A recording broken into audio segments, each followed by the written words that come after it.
What is going on, everybody? Welcome back to another episode of The Final Whistle. I'm Danny Erb, joined alongside my guy, as always, Nathan Oster. Nate, trade deadline's over. A lot of stuff went down. In the last week, or on Tuesday, we covered Luka Doncic. We covered De'Aaron Fox. We covered Zach LaVine. Those were kind of the big ones, right?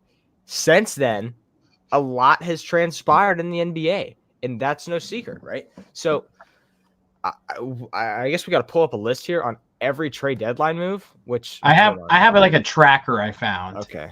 NBA. Let me get this up. I think the first one after Luka, I guess the first big one on here at the bottom of the page was the Bucks trading for Kyle Kuzma.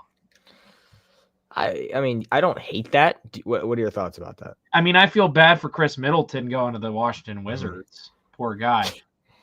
So the brutal. Bucks are getting Kyle Kuzma, Patrick Baldwin Jr., Jericho Sims, and a 2025 second-round pick. Wizards are getting Chris Middleton, A.J. Johnson, a 2028 first-round pick swap. And the Knicks are involved. They're getting Delon Wright and a cash considerations, the best player of all time. I don't really know what this does for the Bucks because I don't see Kyle Kuzma as a giant X-factor type of player personally. I just feel bad for Chris Middleton, a guy who's been average at best. He has good potential. He's a great player, and he's going to the Milwaukee Bucks. Not the Milwaukee Bucks, the Washington Wizards. This was probably one of the weirder trades. When I saw this one go down, I immediately was like, where are we going to talk about this one on Friday? Because it was like, where does this make sense for the Bucks, personally? For the Bucks standpoint, honestly, I don't know, because Chris Middleton's a weapon. And I think he is a league above Kyle Kuzma. I don't hate this for the Wizards. You know, getting rid of a guy like Kyle Kuzma, who's just not, he's not going to do anything for you. He's not going to do anything for your franchise. Kyle Kuzma's not that good, but he's a good role player. So if that's what they're looking for, more of a guy to come off the bench as opposed to a starter, then sure. Sure. If that's what you want, go for it. I don't hate that, kind of decreasing your first, in NHL terms, like your first branch that goes on the court. I don't hate getting a better bench, especially preparing for playoffs. You saw it with a lot of teams. A bench is the reason a lot of people win championships. Yeah. Imagine if you're Chris Middleton in this situation, going from the 27-22 Milwaukee Bucks to the 9-41s dead last Washington Wizards. I would hate that. I feel bad for the guy. I mean, I like this bench edition if you're the Milwaukee Bucks. I think the Bucks are in a little bit of a hotter stretch. I know they're 5-5 their last 10, but I feel like they started out really slow. The Eastern Conference, in my opinion, is looking at the standings, is very top-heavy, especially with the Cavs being so good and the Celtics. I know the Celtics just beat the Cavs. But I know the idea, the Cleveland Cavaliers, I thought they had – this is going to jump a few trades. I thought the Cleveland Cavaliers made one of the better moves. They added, let's see here. I think it was DeAndre Hunter from the Atlanta Hawks. This is a solid trade. Let me pull up the exact trade here. I keep getting ads. Where are we talking? Do you have the full trade there? DeAndre Hunter to the Cavs. The Hawks got Chris LeVert, Gorgeous Niang, 3 second-round picks, and 2 pick swaps. Yeah, this is a win for the Cavs, in my opinion. This is already a stacked Cavs roster. And now it's a Cavs roster that has more depth. Caris LeVert didn't do too much with this Cavs team. He wasn't really needed. Now you bring a guy on, and like Hunter, who can make plays. He's a good forward. So I really like this for the Cavs. I think this got them better as a team. But man, I don't think it was necessarily needed. But it's an upgrade for sure. It is 100% an upgrade. You know what I liked about this with the Cavs? As someone who's a more so casual NBA viewer, I've noticed the Cavs this year have taken a crazy jump up. This was a team I think was the 4 seed last year, if I'm not mistaken. They were in that 4-5 with Orlando the first round. And when it comes to Cleveland, I like what they did here because you think the star of the team is Donovan Mitchell. You're adding a shooter in DeAndre Hunter. And I thought it was an awesome move. When I saw this happen, I was like, you know what? Cavs are going out for it. They're going to try to win the East. They're going to be – I think the Cavs, honestly, might be one of the shockers of the year. I didn't think they were going to be this good. I don't think anyone had them this good. I mean, I thought they would be a contender, right? But I didn't think they would be, the best team in the East. I didn't think they'd be 41. One of them, definitely not the best, the Celtics, but they beat the Celtics, so yeah. Take it as you will. But I still think the Celtics are a better team than the Cavs, but the Cavs have potential to beat any team in the NBA any given night. I mean, we saw it a few nights ago, they put 50 points up in the first quarter and just put, belt the ass. It's a team that can do that any given night. This is a Cleveland Cavaliers team that I thought was going to be in the mix for the 4, 5, or 6 seed, and they are half a game behind the Thunder as the best team in the NBA. Yeah. They're 41-10. The Thunder are 40-9. They've had a great season. Let's see here. Other big moves. Reggie Jackson, the Wizards got him, and a 2026 first-round pick. They're adding more pieces. The Sixers are getting Jared Butler, 2027 second-rounder, 2028 second-rounder, and 2 second-round picks. The Lakers also made a trade here. They got Mark Williams. I love this. I love this. And at first, I saw this trade and I was like, "What the hell are the Lakers doing?" I was like, "Oh, it's Mark Williams." Now he can't stay healthy to save his life, right? Mark Williams he's played, I think, around 82, 81 games in his 3 years so far in the NBA. So he has been injury ridden so far in his career. But when he is healthy, Nate, he's a very good center. He can give you 30 points on any given night. I mean, sure, he's on the Hornets, so he's kind of, one of their only playmakers, but he is a very good center. And I think that he's a guy that the Lakers were missing in a true center. You look at a guy like Anthony Davis, Nate, he's not a true center to say the least. AD can play the 4. Hell, you could even have AD, if needed, play a 3, which would never happen. But AD has said a bunch of times, I want to play a 4. I want to play the 4. And he expressed that to Los Angeles, and they traded him for Luka Doncic. He said, "Can we bring in a center? I want to go back to being, the 4." Listen, I think this is big for the Lakers. I love this trade for them. Obviously, he's no Anthony Davis, but Mark Williams is a capable center if healthy, Nate, and I think that completes this Lakers team. I really do. I think that it rounds this team out way better, having a true center like Mark Williams, a true center. I think the shocking part of this was Dalton Knecht getting moved. Yeah, but here's the thing, Nate. Dalton Knecht, at a point, it's a respect thing for Knecht because he's already coming off the bench most nights.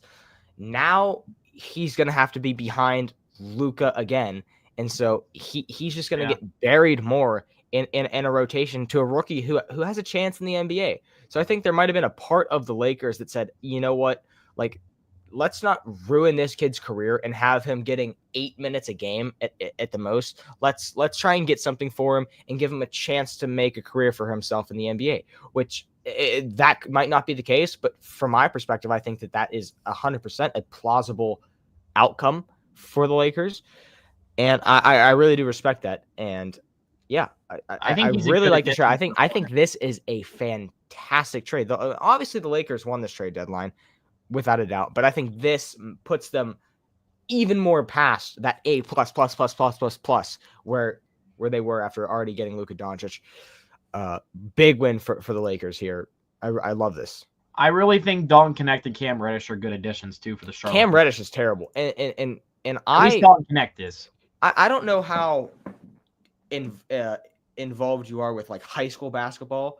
Do you remember Cam Reddish in high school? The only high school highlights I remember watching is the Ball brothers. Okay, Cam Reddish was like of high school. Like this guy was like supposed to be the best ever. Like, dude, Cam Reddish was amazing. And then he goes to Duke with Zion and RJ Barrett. Yep. And he's the third best player on that team for sure. But still everyone could say, Cam Reddish is a guy that could be a star in the league. Gets drafted to the Hawks, I believe. Doesn't do much with his career. And now he's just one of these, Nate. And it's sad because of how much hype Cam Reddish had coming out of high school. But man, it sucks because poor Cam Reddish is just now a trade piece. And I love what Live Bet Mike said right here. LeBron getting number 5, 100%. So moving on, there's a couple more trades. You're holding the Funko Pop. I just noticed that. There's a couple more trades I really liked from this trade deadline. Kind of two stood out I want to talk about. Those are being the Jimmy Butler move, which I honestly called. Yes. I had him going the Warriors, and then your Raptors got Brandon Ingram. I don't know which one you want to cover your Raptors first. Let's talk Jimmy buckets first, because I gotta get a little loose for my Raptors. This Jimmy Butler move, I thought it was coming for a long time because he's been suspended by his own team, suspended indefinitely, not showing up. I don't know why he's not fine, why he wasn't fine in Miami. As a casual fan, I'm like, it's the Miami Heat. I'd be playing for them. But he's going to the Warriors. This is a team I honestly called. I said on Tuesday, I wouldn't be shocked if Jimmy Butler's a Warrior by Friday. And what happens? Jimmy Butler becomes a Golden State Warrior. I think it was Wednesday night. When it happened. But Jimmy Butler is a Golden State Warrior. I think the Warriors, this is them adding another superstar. And then they immediately sign him to, I think, a 2-year contract. 2-year extension. Yeah, 2-year, $121 million extension will keep him through 26 and 27. The Warriors getting Jimmy Butler, 2 second-round picks from the Heat, cash consideration. The Heat are getting Kyle Anderson, Andrew Wiggins, Davion Mitchell from the Raptors, and a 2025 protected first-round pick from the Warriors. The Jazz are getting K.J. Martin, Josh Richardson, a 28 second-rounder, 2031 second-rounder, and cash considerations. But it's not done yet. The Pistons got Dennis Schroeder, Lindy Waters III, and a 2031 second-round pick. And then the Raptors got P.J. Tucker from the Jazz, a 2026 second-round pick, and cash consideration. So, honestly, your Toronto Raptors are pretty busy this trade deadline. We'll get to them in a second. Shocking. Overall thoughts on this move, Jimmy Butler. On the Jimmy bucket situation, so it was no secret, right, that Jimmy was getting moved. And I think the later it got into the trade deadline, the more desperate the Heat became to just get rid of Jimmy. I think they got enough back for Jimmy just because it was literally nothing. He was going to sit the rest of the season. I guess he literally said he didn't want to play. But yeah, I agree. Jimmy Butler stinks. This guy, he couldn't have said it better, JJ. Cancer in locker room. We saw what he did in Minnesota with Cat and Wiggins and, getting the B team together, the bottom of the bench, and beating down on the starters in Minnesota. Then he goes on ESPN and he has an interview with I forget her name, the redheaded lady, which we had rumors in the bubble that Jimmy Butler was getting busy with. Okay. But I'm blanking the on her bubble name. era. Yeah, the bubble. That was crazy. But so yeah, Jimmy Butler's a cancer, and that's not going to fly with Steve Kerr. Steve Kerr is a disciplined head coach, and yeah, he's really just not going to put up with that. Now, Jimmy Butler, I think part of him loves the fact that he got traded for Andrew Wiggins, right? Because he didn't like Andrew Wiggins or Karl Anthony Towns when he was on Minnesota. So I think a part of him was like, you know what? If I can put Andrew Wiggins in a bad situation, put him in a place where I didn't even want to be, awesome. So I think part of Jimmy likes that. But man, I'll tell you what, Jimmy Butler, he's good in the playoffs. I would hate to have this guy on my team. I mean, he's in media day, he's being a jokester and all this stuff, but yeah, he's a flat out cancer. Yeah, I think with this Jimmy Butler move, if you're the Golden State Warriors, you like this, and it looks like that Jimmy Butler's fine with playing there because he just signed a $121 2-year deal for him to stay there. And I think this is the move that's going to propel the Warriors into a playoff spot. They're currently 25 and 26, fighting to get into the play-ins. And when it comes to this, they are tied with the Kings, who are also 25 and 26 for the Golden State Warriors. Don't have a tiebreaker. The Suns are 25 and 25. The Mavericks are in the 8th spot, 27 and 25, and I honestly think they're going to fall apart without Luka. And then the Clippers are 28 and 23. So this is a move propelling the Warriors to probably get into the play-in and maybe past the play-in, you would think. I mean, the Warriors right now, before the Jimmy Butler trade, were kind of barely projected to make the playoffs, get into the play-in, and then it was a toss-up there. Will they make the playoffs? Some people were saying, they're going to make the playoffs. I think that this doesn't help them as much as people think going into the playoffs. Jimmy Butler hasn't been on a team in a long time, Nate, where he's the number 2 guy. He hasn't. That hasn't been the situation in a while. I would argue since Minnesota, with Cat probably being the number one, but there was moments where Jimmy was the number one guy. Probably What about Philadelphia. Probably a Philadelphia when he was playing with Joel Embiid. Jimmy was the number 2 guy, and Jimmy wanted to stay there. They decided they wanted to keep Tobias Harris, which turned out to be one of the biggest mistakes we've seen from an organization in Philly. That's why I hate Philly. I despise them. But yeah, I don't know if this trade makes the Warriors a contender. It obviously makes them better than they currently are. They were in a bad situation. They were playing bad basketball. I think they lost at one point in the season 11 games in a row. I believe that was the metric. Steph Curry's clock is ticking. And I think that's why Steve Kerr and the Warriors organization want to get the most out of Stephen Curry while they can. They don't want to waste the end of his career. This is a guy that is knocking on the door of, okay, I might be a top 10, top 5 player at the end of my career, depending on how many more stats I get. He's already the greatest shooter of all time. In my opinion, already the greatest point guard of all time.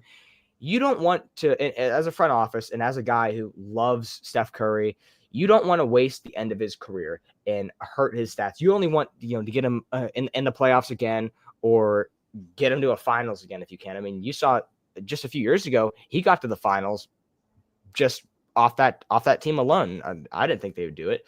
They got there. Jimmy will help. I don't think that much. Here's my thing with this one. You brought up Jimmy hasn't really been a number one. I would argue he was number one with the Bulls for a little bit back in his day. Yeah, after Derrick Rose got hurt, yeah. With this trade, my overall thought is this is probably the second biggest blockbuster of the deadline behind the Luka Doncic deal. This is definitely the second biggest star behind Luka to get traded. This trade deadline overall, I would say it was the most craziest NBA trade deadline we've seen probably in the most recent history of the sport. I think it was just the Luka Doncic trade made the whole deadline spiral out of control because no one saw that coming. Yeah. No one saw it. You know what? I think why the Luka Doncic sparked a lot of stuff. If you would have asked me going into the trade deadline when Luka gets traded, obviously I would have said no. Kevin Durant being listed as a possible trade target, I think was one of the biggest shockers of this deadline. Yeah. I wouldn't have thought for a second that KD was going to be listed. And then you saw the interview with Kevin Durant after Luka got traded. He said, man, this makes me question, like, no one is safe. No one is safe. And that applied to him. He wasn't safe. His name was being listed. It was only until a few hours before the trade deadline where Shams tweeted and said, Kevin Durant does not want to be on the Golden State Warriors anymore. I know that was the biggest rumor, was KD to go to the Warriors. That fell apart, and I don't even know if it ever had any life to it. But I think for KD, it'd be like, dude, like I signed here, Phoenix. We're doing all right. We went to the playoffs last year. We did well. This is a team that can win. I think that was a huge shock seeing KD's name listed as a potential trade option. Yeah. Moving on, your Toronto Raptors. Brandon Ingram got moved. And he is now going up north across the border to your Raptors. So let me hear what are your thoughts on this one? I was surprised. As you can see the jersey right there. That is Chris Boucher's jersey. Chris Boucher is my favorite Raptor. I love this guy. Let me see if I can find the one stats that I found today about Chris Boucher. But this guy he's still is a Raptor. My favorite player on the Raptors. Let me try and find my I like this post here. Great. It's always so tough to find these. Come on. Yeah. Here's the stat. Oh God, I didn't find it. Yeah, I lost it somewhere, but it was a stat that basically said Chris Boucher is the best bench player the Raptors have ever had. I think he has the most points all time off the Raptors bench, most rebounds, it was like 1 for Boucher. I love Chris Boucher. I think he's severely underrated. So when I am sitting on my couch, 4 screens, Nate, I got 4 TVs. I watch the NBA every night, right? I got 4 TVs. I love it. College basketball, NBA, NHL, whatever's going on. Gotta love the setup. My phone rings, and I go, oh, no. There was already rumors about Brandon Ingram to the Raptors, and I didn't think there was any life to it. Brandon Ingram to the Toronto Raptors, and I was like, oh, my God. And I was like, we traded Boucher. I was going to be nauseous. Brandon Ingram is a free agent at the end of this year, so I was like, he's not going to resign. Same thing happened with Kawhi Leonard. No, first of all, no one ever wants to be in Toronto. It's just not an ideal situation for people that are from America. It's like every sport. Yeah, that point. Too. But so I get this notification and I'm freaking out. I'm like, oh no. And then I find out it's for Kelly Olynyk. Salutations, Bruce Brown. Can't stand ya. Bye. Hated Bruce Brown. He wore a cowboy hat and jeans to every game and never played basketball. Kelly Olynyk was terrible. And then I see, oh my God, we traded a first-round pick. I'm freaking the hell out, Nate, because I'm like, my one lock screen is Cooper Flag in a Raptors jersey, photoshopped. I thought the Cooper Flag was going to be a Toronto Raptor, and now I'm like, we just traded our first-round pick. Oh my God, what are we doing? Nate, and then I find out that this first-round pick was our 2026 first-round pick that we got for Pascal Siakam from Indiana. And it is top 4 protected. Masai Ujiri strikes again. Another beautiful trade and a second-round pick, which I really could care less about because we're getting Brandon Ingram. If Brandon Ingram re-signs, I think we win this trade by a landslide. But if he doesn't re-sign, I think we borderline lose, if not push for the trade. But I love this, Nate. Close your eyes, and I want you to think of this starting 5. Okay, I'm closing. Emmanuel Quickly, who has been for the Raptors. Okay. RJ Barrett at the 2, who has been very good for the Raptors this year. I'm imagining. Scotty Air Barnes. Okay. Love Scotty. Brandon Ingram at the 4. Okay. And then Jakob Poeltl at the 5. That is a very good starting lineup in the National Basketball Association. I love it. I love the starting 5. And then you got Grady Dick coming off the bench. You traded Davion Mitchell, which I don't love, but now Jamal Sheed is going to get a lot of minutes. He was the best player on Houston last year. We got Jamal Sheed. He's going to be getting more minutes now that Davion Mitchell's gone. Chris Boucher, my guy, is going to be coming off the bench, who is amazing. But yeah, is a worrisome fit. They're going to need a lot of time to figure out chemistry and how they fit together. The bench could be better, but I like our first rotation off the bench a lot with Grady, Jamal Sheed, Chris Boucher coming off the bench. I think that's a solid bench rotation. Shooting wise, yeah, that's been a struggle. I also think that Darko Rajakovic, our head coach, needs to go. I don't love Darko. I think I love what he brings to the team. He is passion. He gets fired up. He yells. Remember in the last year in the playoffs when he was talking about Scotty Barnes and he was like, "Oh, Scotty," that was good stuff. But yeah, I think there's still a lot that the Raptors need to do with this team to get over that hump. This is the first step, in my opinion. The Raptors have to trade for guys, though, which is sad to me. The Raptors have to trade for stars because no star will ever sign with the Toronto Raptors. It won't happen. They just don't like being in Toronto. It's too much of a culture change, I think, than any other city in the NBA. You're far away from majority of people. It's not too far from the USA. It's about, an hour or two from New York. But you're living out of the country. Exactly. You're out of the country. A lot of your family that doesn't have passports can't visit you. I know there's some sort of exceptions, but especially what's going on in the country now with Canada, I think that honestly hurts the Raptors' free agent chances with all these tariffs going on. But that actually hurts the Raptors' chances, which makes me upset.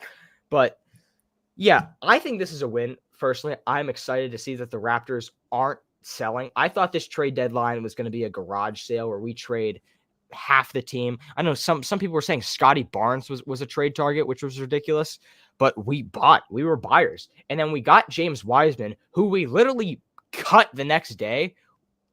I don't know how that worked. James Wiseman was the number 3 overall pick when that LaMelo and Edwards draft class. He was the 3rd pick and went to the Warriors. Won a championship in Golden State, but he was never good. He was another injury-prone guy. Man, I like this trade. I want to know your thoughts on it. I'm severely biased. Raptors are my favorite team in professional sports, so I'd like to hear an outside point of view here, Nate. I like it more if the Raptors can re-sign him. Agree. I think it's a solid vet, and I have bad news for you. You know how you want Cooper Flag so much? Mm-hmm. I just simmed the draft lottery 3 times. The Raptors got the 6th, 6th, and 7th overall pick this last time. Well, because now we're going to be good with Brandon Ingram, so we're going to sell, but it's fine. So I like it. I like this move. If there's one thing I'm mad about this trade deadline, it's the Magic did absolutely nothing. They just sat there and, were content with their collapse. You bought into that. You knew they were a bad organization, picking them as your team. Hey, no, I picked them whenever Paolo was drafted. I like them. Overall, I like what the Raptors did. They're building for the future. I think they're getting ready. It's just shocking. I thought we were tanking. I thought it was a rebuild. Nope. Right. One of my biggest losers that did nothing, honestly, is the Orlando Magic. Not just because I like them. This is a team that was just in the top 6, and now they're 2-8 their last 10, 25-28. They have collapsed. And the funny thing is, they've been playing worse since Paolo and Franz have come back. They were playing better as a team when the stars were hurt. Nothing against them. It just makes no sense. Like, there's Magic fans arguing right now, is this Paolo's team or is this Franz's team? Who's the true number 1? Like, I want to hear your take on this. Right now, your points per game leader is Franz. 24.8. Paolo's a 22.3 average a game. Yeah, it's a young team. Who is the star of this team? It's Paolo, undoubtedly.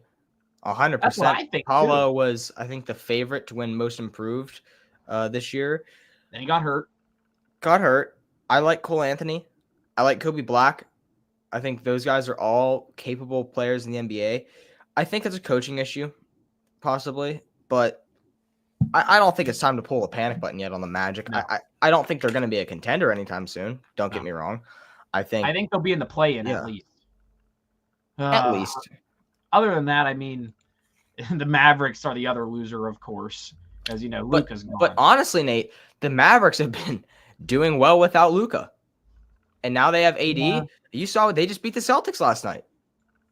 Yeah, Klay Thompson had like 23 points in the first half last night, and they beat the Celtics. They were whooping the Celtics. The Celtics came back a little bit, but they put BTA on the Celtics. Yeah. So anything else to add with the trade deadline? Because we need to talk some Super Bowl. Yeah, hold on. Let me just check the list to see if we didn't talk about anything here. I think we covered all the Giants. Yeah. We talked about the Wizards getting Marcus Smart, which is weird. Yeah, that was weird. Jonas Valanciunas got moved. I like Valanciunas. I don't know if you saw the NBA All-Star teams. Team Kenny is a. I don't know if you saw that. The team he drafted. Who is it? So Team Shaq. Let me tell you these teams. Shaq drafted LeBron, Steph Curry, Anthony Davis, Jason Tatum, KD, Damian Lillard, James Harden, Jaylen Brown. Someone said he literally just drafted Team USA. Yeah. Charles Barkley drafts Nikola Jokic, Giannis, Shea, Wemby, Pascal Siakam, Sengun, Kat, and Donovan Mitchell. Okay. Team Kenny. Anthony Edwards, Chuck, Jalen Brunson, Jaren Jackson, Jalen Williams, Darius Garland, Evan Mobley, Cade Cunningham, and Tyler Hero. I think Team Chuck literally has all the MVP favorites on it. It literally has the MVPs on it. They are monsters. Yeah. But you that's look at crazy. Team Kenny, he didn't draft like the superstars. Yeah. So that's why people are clowning Kenny with his draft. And then you just look at Team Shaq. It's just literally Team USA's gold medal team. But like it said in the chat, like you said, Team Chuck is literally just all the monsters, the big guys. Giannis, Wemby, Jokic, 1, 2, and 3. All non-American players. Yeah, like he drafted all the international talents that are just beasts, along with a couple Americans and let's see, Kat and Donovan Mitchell. I think all the other ones. Is Pascal Siakam American? No, he's from Cameroon. I know Shea is from Canada. Wemby's France. Where's Sengun from? Alperen Sengun, I would say, obviously not America, but probably Sengun is probably like I don't know. He is from Turkey. Turkey, okay. So you think it's Team USA, 2 Americans and a bunch of international talents, and then whatever the heck Team Kenny is. I think it's going to be an interesting NBA All-Star game. But moving on. It's time for the Super Bowl, the big game. Sure. We haven't really given our takes. We just had it was your buddy Vinny on Tuesday. Yep. We were talking some predictions, our thoughts. Let's just go through this game because we do also want to go through the awards in a little bit. But moving on, before we get to that, Super Bowl this Sunday, Kansas City Chiefs, Philadelphia Eagles. This is going to be a good game. It's either going to be the Eagles breaking the Chiefs' hopes and dreams of a three-peat, or we are going to see the first three-peat, I think, in NFL history, right? Yeah, you're 100. I mean, do you want me to tell you my prediction now, or let's give our predictions and then go through the game? So, who do you got? 100%. I mean, I think the Chiefs are a full hammer. I don't like how big of a favorite the Eagles are in the predictions and analytics. Exactly. Isn't that weird? That's what I'm saying. ESPN Analytics, 56.1 to 43.9 in favor of Philly. I feel like that's way too big of a margin. I agree. Let me try and pull this up here. The margins. Yeah, I don't understand why the public is so on Philly. I'm assuming it's because people are like, oh, I don't like Taylor Swift. I don't want Patrick Mahomes to win 3 in a row. You're stupid. If you are taking in Taylor Swift to your, if you're putting American currency on the Philadelphia Eagles because you don't like Taylor Swift, I'll tell you what, just Venmo me $15 at that point. I'm gonna go tails. Tails never fails, Mike. That's we were gonna get into that later. The kind of the wacky bets, the Gatorade color, and all that stuff. National anthem over, but yeah. I can't believe public's all over the Eagles. Honestly, I learned my lesson. I bet on the Bills in the AFC Championship game, and I was like, dude, like I told myself last year, I'm never betting against Mahomes again, and I did it. I just had a Bills future, that's why. But man, you don't beat Mahomes in the playoffs. It just doesn't happen.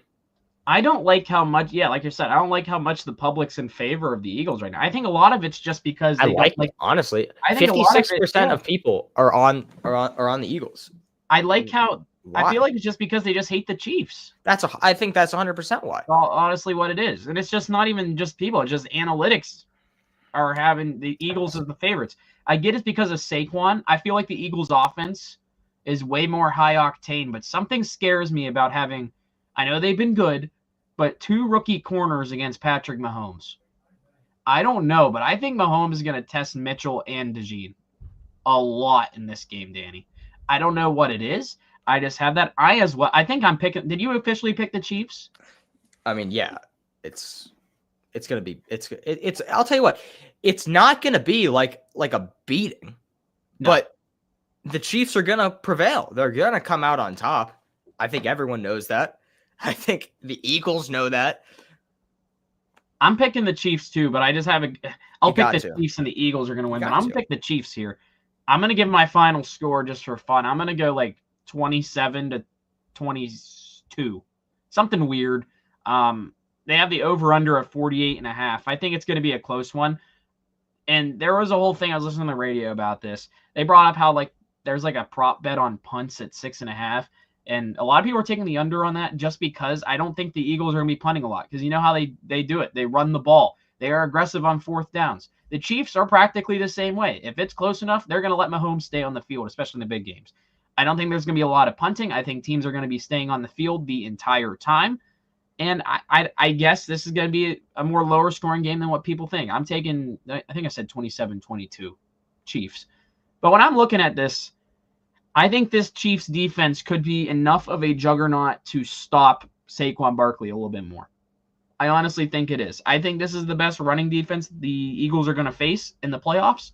We talked about the opponents they faced. They faced the Packers. They faced the Rams. They faced the Commanders, who have a bottom 5 rushing defense. Then the Chiefs, I think, are a top 10 last time I brought this up on Tuesday. So I think the Chiefs are have a great chance to maybe stop Saquon. I still think Saquon's going to give him a touchdown this game just because it's Saquon.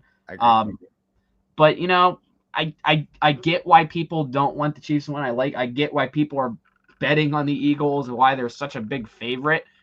And all these polls, but I don't understand it. I don't see why the analytics of ESPN are having the Eagles that big of a favorite.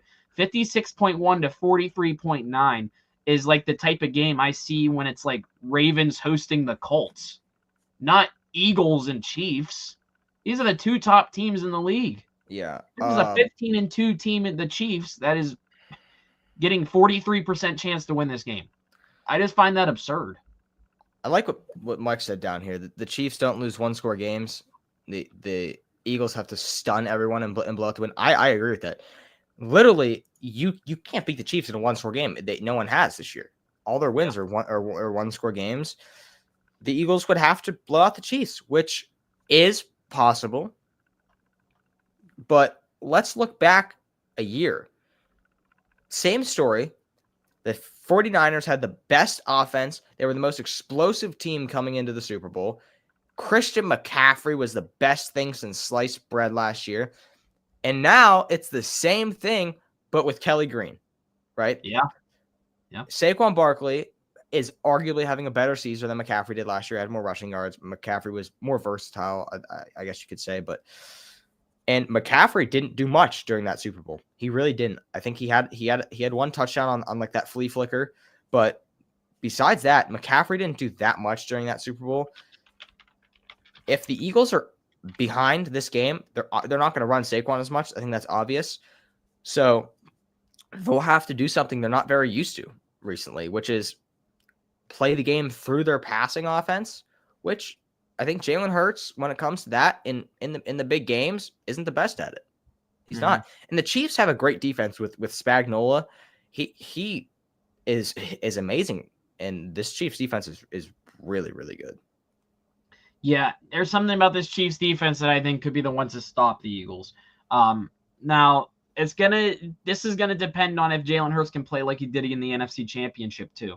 If he can be aggressive passing the ball, if he can be connecting with A.J. Brown this whole time, like they've had some off games. If Devontae Smith can have a good game. If Dallas Goedert, he's always an X factor in these types of games for the Philadelphia Eagles. Most bet person to hit the over, Dallas Goedert. I would expect Dallas Goedert to get some good receptions this game. I'm expecting him to get the ball this game. I think he's an X factor for the Philadelphia Eagles. But when you're comparing position-wise, I'm taking the Chiefs as the better QB. I'm taking the Chiefs as the better tight end room. It's kind of 50-50 on the offensive side of the ball because you would think running back-wise, it's Saquon. Wide receiver-wise, I'd take the Eagles room over the Chiefs room right now, especially. For sure. But when it comes to quarterback, what's the position on the field that matters the most? Your quarterback. I would rather trust Patrick Mahomes to win this big game, honestly. I know the last time these two faced off, it came down to the final minute when there was that whole penalty. I mean, I wouldn't be surprised if there's just a chip on the Eagles' shoulder this game to get revenge on that. For sure, but sometimes that doesn't benefit you. Yeah. Having a chip. I just think the Chiefs have the better quarterback. And that's what this all depends on. If the Chiefs defense also can silence Saquon for at least one quarter, and the Chiefs can get a lead through the air, at least with Patrick Mahomes, Travis Kelce, all these other guys, then it's going to be a tough day for the Philadelphia Eagles. However, I wouldn't be shocked if the Eagles can pull this off. So, I think this is a very close game. I don't like how much of the public favor is going towards the Eagles here. I think it's just because, like you said, no one wants the Chiefs to win. Yeah. Personally, I'm getting to the point where I kind of want to see a three-peat just for history. Same. I'd rather the Chiefs win than Philadelphia. I like Kansas City. I'm not one of those people that dislike Kansas City just because Taylor Swift and all that. Eagles need to score first or run all game. Yep. That's exactly what I said. If the Eagles want a chance in this game, they got to get up and they've got to run the ball down the Chiefs' throat. We saw the Chiefs did that a few times to teams. I think against Pittsburgh on Christmas, the Chiefs had a 10-minute drive against us. Literally took up a whole quarter. You remember the Eagles that 10-minute drive? Yeah. That is the Eagles team that needs to show up against the Chiefs. They had a 10-minute drive against us as well. Running the ball the whole time. You got to get up. You got to get up, and I think Eagles get up, it's possible. If the Eagles can take a 10-point lead, I think it is very possible for them to coast because they are a very consistent team, and if they don't have to rely on Jalen Hurts' passing ability, it's a whole different game, Nate. It's a whole different game. But Mahomes plays catch up better than anyone else in the NFL. This is going to be a really fun Super Bowl. Can I ask you a question just for fun? Talk to me. By the end of Mahomes' career, who has the better career, Mahomes or Tom Brady? A three-peat is something that Tom Brady could never accomplish in his career. Yeah. So I think that would be a huge factor. Another factor could be if Mahomes never leaves the Chiefs, Brady left the Patriots and went to the Buccaneers. Brady, I don't know. If you're in here, put your answer down in the chat. Yeah. We want to hear. I kind of By the end of their careers, I think there's an argument that Mahomes is already better than Brady. Mahomes is way better skilled than Tom Brady, for sure. But it's close. I know last year at the end of the Super Bowl, I was someone that was like, "Oh, Mahomes is the best quarterback of all time," and all that. Brady has 7 rings, correct? Brady has 7, 6. Mahomes has 3. Mahomes. I don't think this is ridiculous at all that Mahomes is already better, but I don't know. I mean, it's close. I think it's a really close argument, personally. I think when it comes to it, it's going to come down to see who – it could honestly just come down to stats at the same time. It's not – I get rings are a big thing. Brady has 7, but if Mahomes is outplaying Tom Brady stat-wise, I mean, they're both going to be in the Hall of Fame, no doubt rings. What's better right now is rings, and Brady just won so much, but Mahomes wins too. Mahomes wins a lot too. Mahomes will have, 4 rings if they win this game and a 3-peat. I'll tell you what, that might cement himself to the GOAT. And it's weird because seeing a GOAT start and finish, I never got to see LeBron, start and I know his whole career. I've seen Patrick Mahomes' entire career. Even at Texas A&M, I've seen Patrick Mahomes' career. So I kind of want to see him become the greatest of all time. And also, I don't like Tom Brady. He terrorized the Pittsburgh Steelers. So it's crazy to be able to see I'll take Mahomes. I think if I had to bet money on it, Nate, who will end up is better? I think Mahomes, skilled wise, is already better. Career wise, I think Brady. He just played longer, had the best career of all time. Stats wise, Brady has him and probably will, but I think Mahomes will be the greatest quarterback of all time when it's all said and done. I like that. I think it's also Mahomes wins a 3-peat. I think there's a greater chance of him going down as the GOAT. Yeah, I mean, when you look at the Mount Rushmore of quarterbacks, you've got Joe Montana, Namath, Tom Brady, Kenny Pickett, Patrick Mahomes, all those Big guys. Ben, Eli Manning are the best, right? Mahomes is going to supplement himself. It's going to be tough to pass Kenny, but he might. Yeah, Mahomes always crushes the playoffs. Mm-hmm. They find, and my closing thing before we go to the awards, my final statement about this Chiefs team, all year, Danny, haven't we said this is a very vulnerable Chiefs team, and they always find a way. And that's what good teams do. It is a testament to what Andy Reid has done with this roster. They find a way to win, and that's all. That is all you need. Find a way to win. Sure, that's what great teams do. I think it would be an amazing game. So I'm taking 27-22 Kansas City. What's your score? It's going to be a 1-score game. I'll go 28-31. Let me ask you another question. Do the Eagles at any point get a lead, or is it all Kansas City? It depends who starts with the ball. I think the Eagles have all year, they've had a great first drive. They've had a great first scripted drive. You saw what they did against the Commanders. Saquon, his first play of the game, took it 60 yards to the house.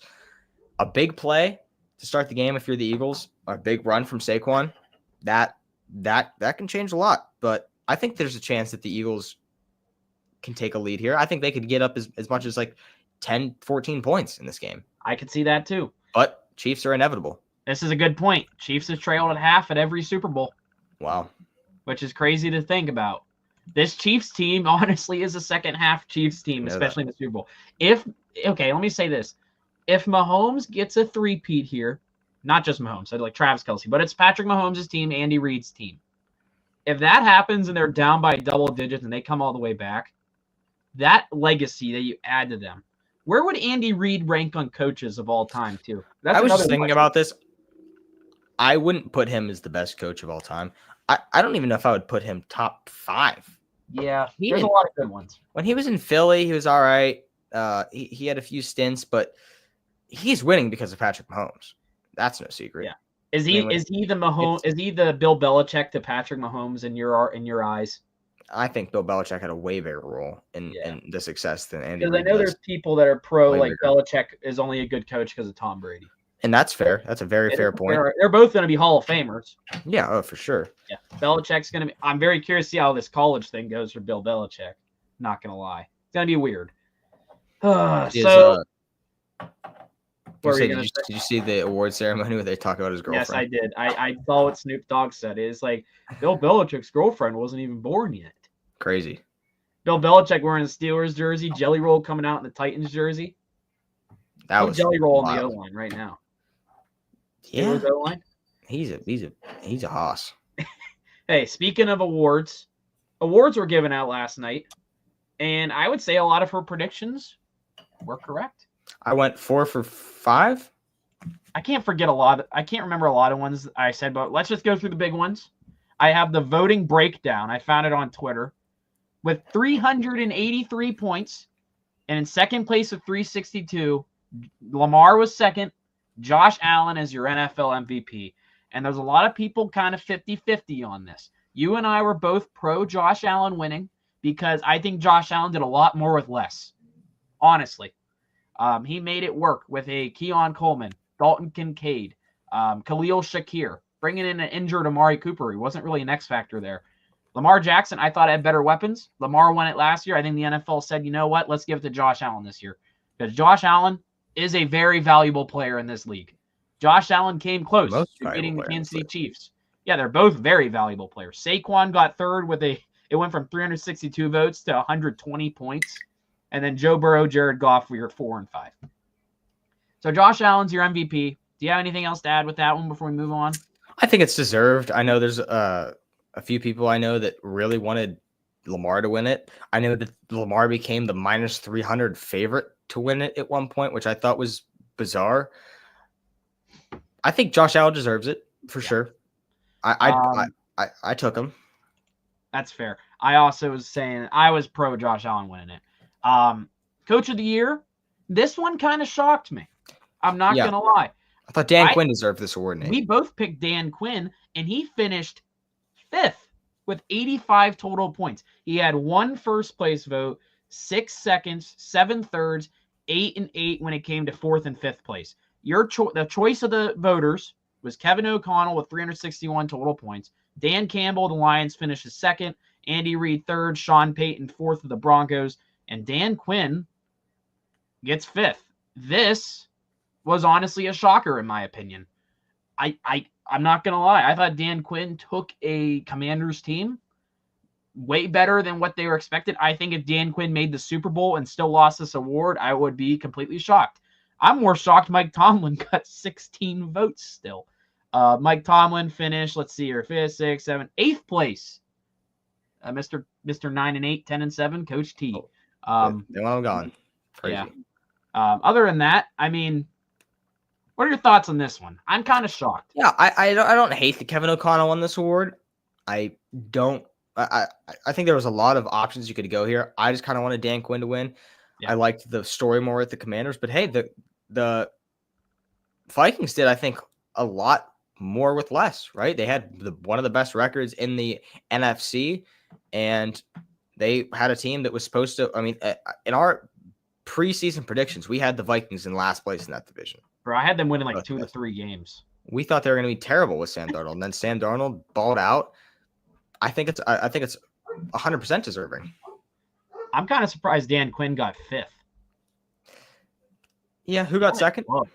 It was Dan Campbell. Andy Reid was 3rd. Sean Payton, Dan Quinn. I don't hate Dan Campbell, but yeah, I think Quinn should have been 2nd. Okay, so I think we both got the AP Defensive Rookie of the Year right. It was Jared Verse of the LA Rams. Yeah. Well deserved. Quinyon Mitchell 2nd. Braden Fisk 3rd. Cooper DeJean, Chop Robinson are your 4 and 5. I don't really have much to add with that one. Anything for you? Deserved. Moving on. The Comeback Player of the Year. Actually, no, let's go Opoy. Opoy's next. This was an easy one also to predict. Your 1 through 5, your winner was Saquon Barkley, 406 total points. 2nd place, Lamar, 183. Jamar Chase. This kind of shocked me. He got 3rd. He got 161. I thought Jamar would be 2nd. I thought he would too. They gave it to Lamar. Derrick Henry finishes 4th. Joe Burrow 5th. Saquon wins it. No shocker. He could have broke the rushing record in the NFL if the Eagles let him. Should have. They didn't. I think I don't know if he want. Do we know if he wanted to play or not? I think they gave him the option. I think they gave him the option. If they gave him the option and he sat out, honestly, good for him. Staying humble, don't want to get hurt for the big games. So you know what? If I were him, I'd probably want that record. And you know what that record would equal? A big FU to the New York Giants. Yeah. But other than that, Saquon wins it. I am shocked that Jamar Chase got 3rd. I agree. I feel like offensive triple crown. You win the triple crown. You come in 3rd place in offensive player of the year. It's nuts. And Cooper Kupp won triple crown. He was the offensive player of the year. Yeah. When I wanted Cooper Kupp to get more MVP votes that year. I remember talking to you about that. But Jamar Chase wins triple crown, finishes 3rd behind a quarterback. And we argue that the MVP's a quarterback award. Offensive player of the year should be for your wide receivers and running backs. Honestly. And what's funny, even more funny, guys like Penny Sewell got votes. And O-linemen were getting O-poi votes, by the way. I thought that was awesome. Good for the big guys. Jordan Mailata's on there. Joe Thuney is on there. Let's see any other funny ones. Josh Jacobs got some votes. George Kittle, Amon-Ra, Kyron Williams got some votes. I know JJ's in here. He's a big LA Rams fan. Mahomes got 1 vote. Jaden Daniels only got 1 vote as well. They were both 5th place votes. Moving on. This one, I think we both saw coming, but I was kind of shocked with it. I thought it would go differently. We both, I think, picked Joe Burrow as your comeback. Actually, did we pick Sam Darnold? I picked Sam Darnold. Yeah, I picked Sam. Actually, yeah, we both picked Sam Darnold. He finished 3rd for comeback player of the year. Joe Burrow is the pick, 370 total points. J.K. Dobbins finished ahead of Sam Darnold. Sam Darnold gets 3rd. Damar Hamlin 4th. Christian Gonzalez. Damar Hamlin still getting votes is absurd. 9, 10, 11, 12, 13, 14. And in 15th place, he got a 2nd place vote. Good old Russell Wilson. Oh, yeah. Cam Hayward was a top 10 finisher. Good for Cam. I like that for him. But how about Russell Wilson getting a vote? But you know what? And I like what Mike says. I think Burrow's an MVP pick if they honestly made the playoffs. I think I get record counts, and I'm a big guy that thinks Joe Burrow. I even brought this up a couple weeks ago. I think Joe Burrow should have got more MVP respect. I'm kind of shocked he wasn't a top 3 guy. His stats were amongst the best in the NFL when it comes to quarterbacks, by the way. He had a triple crown wide receiver. He was just feeding him the ball the whole time. And if their defense is better, Joe Burrow is probably the MVP, especially if they made the playoffs after that disastrous start. And that is not even Joe Burrow's fault. I know they had a sloppy game against the Patriots, and I think the Commanders too, before we knew the Commanders were going to be a good football team, by the way. But this Bengals team, they are in. We'll talk about this a lot in this offseason. They're in for a big offseason, in my opinion. They need to resign T. Higgins. They got a lot of work to do. I think they need to structure something with Trey Hendrickson, by the way. I don't love Zach Taylor as a head coach. Yeah, I know you're not. I'm not high on him either. I don't know. I'll say this about the head coaching situations, the AFC North especially. I watched the first couple episodes of Hard Knocks before the Steelers started losing. When it comes to that with the head coaches, I think there's such a gap between Tomlin, Harbaugh, and the other two when I'm watching that stuff. Moving on. Let's see here. As it looks like Danny is frozen. We're back. You're back. So, Defensive Player of the Year. This was, I feel like the DPOY award turns into a popularity contest, but I'm kind of happy. I think TJ had this award. TJ had this award locked, and then he didn't record a single stat for the last 3 weeks. I'm fine with this. I thought Surtain the second was well deserved, one of the best corners in the game this year. Trey Hendrickson finishes the sack king. He gets second place. Myles Garrett third, TJ fourth, Zach Bond fifth. This is, for some reason, DPOY is always the most controversial award. I really don't get why it is. I think it's a lot of the time it's us Steelers fans arguing with Browns fans of who's better. That's why it's so toxic of an award. But I think it went to the deserving guy. I like Surtain winning this. I don't have a problem. Unfortunately, I had a ticket with TJ, but yeah, I'm happy Cam Hayward got a second place vote. This guy dog this year for the Pittsburgh Steelers. well deserving of the contracts. And I agree with Mike here again. Hendrickson also could have won with the playoffs. Bengals were hilarious. 100% agree. Trey Hendrickson. They could have swept. They could have swept. Jamar could have won Boy. Yeah. Burrow could have won MVP. Hendrickson could have won Boy. Hendrickson was unbelievable. Could you imagine the Bengals were better? Zach Taylor probably went up for coach of the year too if they were smart, especially if they had that crazy comeback. Yeah. Now, here's the thing, and Hendrickson said this on the Pat McAfee show. I was listening to this while I was at work the other day. It was along the lines of how the AFC North is such a good division for these edge rushers. You have TJ and Highsmith, Trey Hendrickson, who has cemented himself as one of the best in the league now. He's been pretty good these last couple years. Myles Garrett, as long as he's still there, and he also brought up Kyle Van Noy of the Ravens, who's much older, but still pretty decent player. If Myles Garrett leaves, then Trey Hendrickson probably moves up to number 2 behind TJ, I would think. Yeah. I think Trey Hendrickson is pushing both of them very quickly because Trey Hendrickson had an amazing year. I think Trey Hendrickson is worth the money. The Bengals got to pay him what he wants. I think he's a great player for them. I think he's one of the best players in the AFC, by the way, like defensively. This is a guy that I could honestly see being a favorite to win DPOY next year. Honestly. Yeah. I wouldn't be surprised. I think he's deserving. As a Steelers fan, I like him. I like him. I think he's deserving of one. I think he's a good player. Moving on, offensive rookie of the year. Jaden Daniels ran away with this one. Jaden Daniels first, Brock Bowers second, Bo Nix third, Brian Thomas, one of my favorite rookies. As Caleb Williams doesn't even finish top 5. I love it. You get fourth, Malik Neighbors fifth, Bucky Irving, Drake May, Joe Alt got more votes than Caleb Williams, by the way. Lad McConkey and Caleb Williams got 2 fifth-place votes. I'm not panicking if you're a Bears fan of Caleb Williams, but I mean, he needs to improve a lot. Yeah, he needs to improve a lot. I think Caleb Williams is flat out bad. Yeah, I'm kind of with you. I'm not going to call him a bust because by this time last year, we were all over Bryce Young being an awful football player, but I think Bryce Young is in for a big year 3, personally, especially after getting benched for Andy Dalton. And I thought Bryce Young had an amazing year after that. The Panthers were actually giving teams a fight. They almost beat the Eagles. They almost beat the Chiefs. Like, if Xavier Legette catches that football, the Panthers beat the Eagles. If the Chiefs don't hit that field goal at the end, the Panthers win it probably in overtime. Yeah. So that's crazy. Bryce Young almost beat the 2 Super Bowl teams. I don't think Caleb Williams is a bust just yet, but I think year 2 is going to be a very big telling year for them. They have a new coaching staff. I'm kind of curious how Ben Johnson's going to maybe help Caleb Williams here.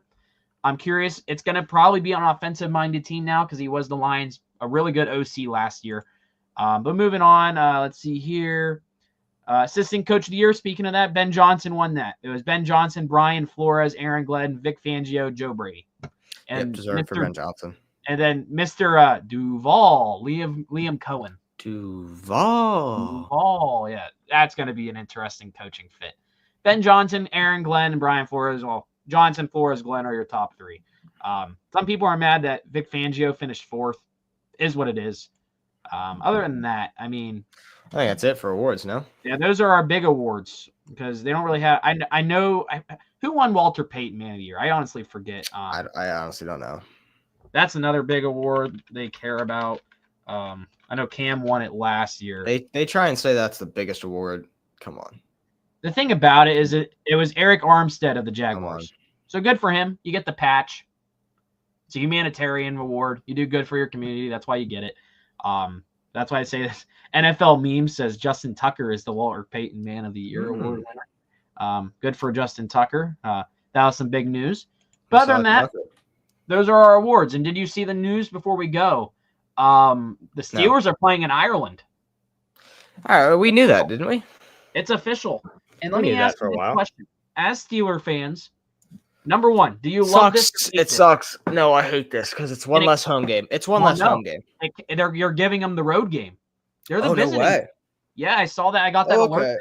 Steelers are the road team. I don't hate that then. I mean, I don't like it because I have to wake up at 9:30.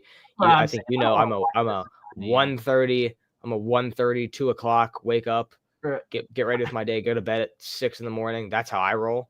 I don't want to watch. 9:30. I don't want to have to get up for a football game I'm going to be angry at 9 a.m. Yeah, Like, yeah, I honestly. agree. I If the honestly, I'm Steelers gonna be make me falling mad, my asleep day's during it. ruined. It sucks. I hate it. I hate 9:30. Hate it. Hate Now, complete. I don't know the last time I've actually sat down to watch a full-length NFL international game. Once I did, and it was the most painful thing I had. I had a Kyle Pitts anytime touchdown, and it hit. Yeah. That was buzzing. Now, here's the rumor. So here's the question. Who do you think they're playing? Because there's 3 teams I've seen like people thinking they'll play, and these would be the another home. big market team, I'd say. So there's 3 rumored teams that people want to see more. It's the Packers. For some reason, a lot of people want to see Steelers Patriots in Ireland. And then the Buffalo Bills.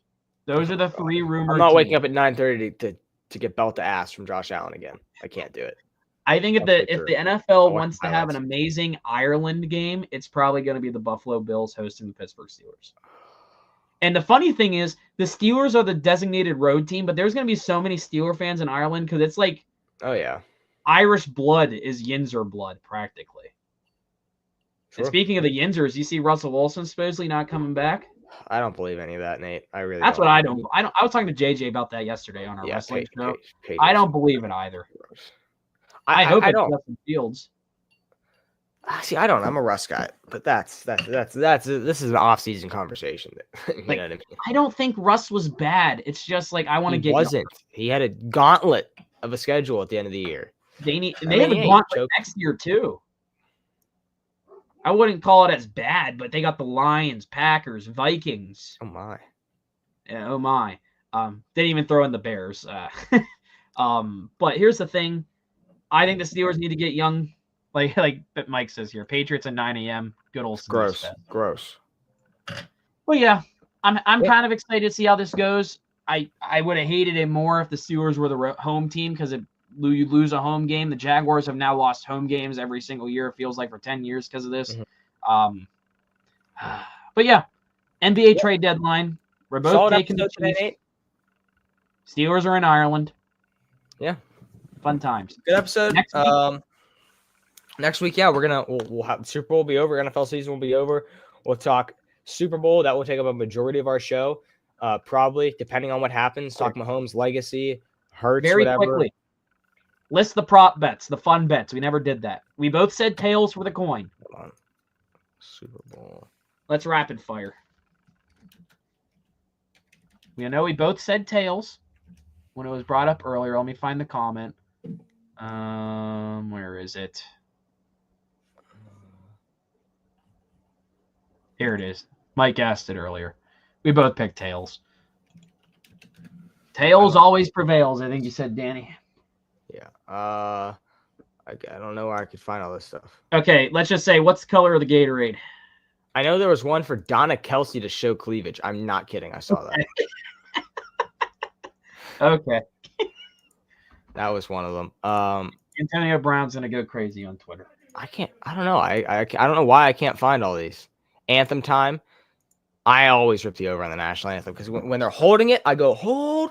I got on BR Betting. You know that account last year? Yeah. You got posted. I got posted on BR Betting because I was like hold, and we were all like you sound like the guy from Squid Game. He was doing like everyone stop. Yeah, that was me with the national anthem. And then the national anthem actually pushed last year because I guess Eric Church, who did it last year, actually said a word twice. So it like voided. But then DraftKings actually ended up, or I think I was on Fliff. I wasn't 21 yet. They paid out both sides, which was crazy for a book. All this for the national anthem. Yeah, we got JJ. I'm going to take the over again. No, it's going to be purple. The Chiefs are going to win. It's been purple the last 2 times the Chiefs have won, so I'm going to ride purple again. Tails coin toss. First Kendrick song. I'm muting that halftime show. You see that right there, Mike? You see that? I'm not going to lie. I'm not a big rap music guy. I'm muting the halftime show. I won't. I swear to God, I won't listen. I'm not kidding. I'm not listening to that halftime show. It's all about Drake. His literal halftime show is fully about Drake. I don't want to get into it. You know what? I'll give my guess. Good prop. I don't know a lot of Kendrick songs, but I think he's going to go with Humble. Hopefully he plays an actual good song and not. I can't wait to hear Not Like Us for 50 times. I really hate Kendrick Lamar, Nate. I know you do. I don't have a love or hate for Kendrick Lamar or Drake. him. I'm kind of just neutral on both sides. Let's see here. Will Travis propose to Taylor Swift? Yeah, I don't think so. You don't think so? They're a very private couple, which is weird, but yeah. JJ says F it purple. Yeah, that's what I'm saying. It's been purple the last 3 years. I what does this mean? I don't know. No. Travis Kelce, I don't think he's proposing. Danny's losing his mind over there. Oh man. Danny, so you're gonna mute your TV? 100% I'm muting my TV. 100%. That's tough. But see, the thing is, one of my friends is a Kendrick Glazer, so he's. Yeah, so I'm going upstairs. I'm gonna go. All right, I'm gonna go upstairs. I'm gonna go upstairs. You're gonna start jamming Drake music. I might put some AirPods in and play some Jersey. Honestly, I think that's a fair. But like every time I'm out at the bar or something, and Not Like Us plays, everyone just sings it in my face. It is the worst. Everyone gets. It's the most overplayed song ever. That's crazy. This is crazy. It never happened. I've never, fun fact, I've never listened to the full song of Not Like Us ever. I've never finished that song. I scroll. I never have either. Actually, scroll. Horrible. The only time I've had to sit through that was when my friends, we were driving to I think SummerSlam in Cleveland, and they love that like music, and I can't do it. I've never been into rap music, and they play this so many times until it's like out of their head and they can't stand it anymore. Yeah, I think he won the Grammy for it too. So a tough day. He won 5 Grammys. Drake said buddy. Kendrick just opened his mouth. Someone go give him a Grammy right now. It's exactly what happened. All he did was open his little mouth, his little 5'2" mouth, and they gave him 5 Grammys. I literally hate Kendrick Lamar. Thank you, JJ. Thank you for this. I need to hear like I'm gonna get fired up. Honestly, I'm gonna get pretty fired up. Halftime show where just heavy metal going whoa whoa whoa whoa whoa. Like heavy metal scream. I saw this. I swear to God, I'm taking the over. Oh. This depends on Travis Kelce. If Travis Kelce scores, that's a lock to see Taylor Swift. I think you'll see her. Okay, Mike, does this count once 0-0s hit? Like once, like during the award ceremony? Does that count? Because if so, I'm hammering the over. Does it count up until the game's over? Screen goes to black. Everything is done. Oh, because if so, that's the over all day. I think they'll show her the first time he catches a pass. They'll show her. No, they'll show her at pregame. Possibly. Yeah. Once she arrives, they'll show her if he scores, and then if they win. This is a prop. Here's one. Would they put no? And whenever is Trump going to the Super Bowl? Yeah, he is going. Legend. He is going. I think if that's a Taylor Swift bet, okay, and I guess we'll close it with this because we're running over time a little bit. Yeah. If it is like a bet to see how many times she's on TV, I think it's from kickoff till the end of the game. Till the end of the game, not award ceremony. Then I'll take an under on that. I don't think it goes. I don't think it should count in the award ceremony because all of these bets you would think are for game time, except for the Gatorade and except for national anthem. Kickoff to end. Wow. Are you talking double zeros or end of like when the screen goes black? That's what I kind of want to know. No pregame, no after game. Then, I'll take the under. I like the under. Yeah. I love the under there. I like that. I don't really know any other props, the goofy ones. Do we get I found a flyover because Kendrick Lamar first song Gatorade dumped. Players with pass attempts over 2.5. So that means obviously Hurts and Mahomes will have pass attempts. So the 2.5 is will someone besides the quarterback complete have a pass? So do we see multiple trick plays? I think we see that, honestly. So that would be 3, right? I'll take the over. 3 of those? Yeah. You need 3 players to complete a passing attempt. So basically 1 player besides a quarterback. I'm going to take the under. Or another quarter. So you think only Mahomes and Hurts will throw a pass? Yeah, I don't think we're seeing a same. I don't know about that. If it was the Lions, heck yeah, I'm hammering the over. Fake tush push is coming. Yeah, I don't hate that. I hate the tush push, but that's a conversation for another day. So, anything else we got to add? I don't think so. It was a very good episode today, Nate. I know. We were popping in here. I think we hit up to 10 listeners, 10 watchers. We did. Make sure to subscribe. everyone subscribe down below. Road to 50 subscribers, 40th episode. 90% of podcasts don't get past the 6th episode, so pretty proud we've gotten past. Yeah, we've gotten past. Trying to all do the way 2 to episodes 40. a week too. Yep, 2 episodes a week. Yep. Thank you for everyone for tuning in today and all the comments. I really appreciate all the Chat was popping. people popping in the chat and everything. But yeah, that will do it from us today, and we will see everyone next time.